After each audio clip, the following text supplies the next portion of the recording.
Reality মাইনা নেন। আপনাদের আম্মু আর দেশে ফিরবে না। আমাদের এই জুলাই গণ অভ্যুত্থানের পরে এই অভ্যুত্থানকে অনেকে মেনে নিতে পারে না।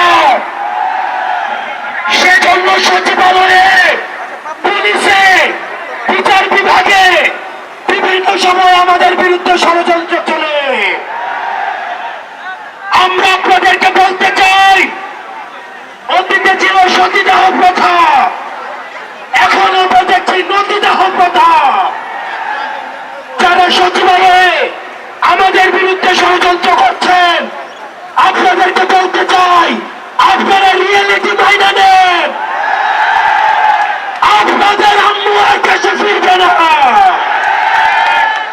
আমরা যাকে সীমান্তের উপরে পাঠিয়েছি, এই খুনি হাসিনা দেশের পুনর্বাসন হবে না। গত 16 বছর এই ফ্যাসিবাদী সরকার খুনি হাসিনা প্রত্যেকটি রাজনৈতিক দলকে, ফ্যাসিবাদী শক্তিকে নির্যাতন এবং নিপীড়নের মধ্য দিয়ে তাদের থেকে ভোটাধিকার কেড়ে নিয়েছে।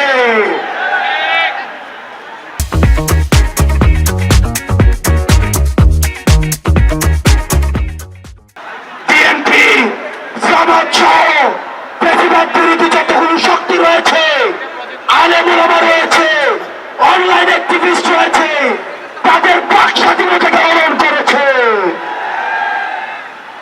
আমরা যারা জুলাই গণ অভ্যুত্থানে আমরা নেতৃত্ব দিয়েছি, আমাদের ডাকে সারা বাংলাদেশে মানুষ রাস্তায় নেমে এসেছে এবং আমরা এই হাসিনাকে পালিয়ে যেতে বাধ্য করেছি।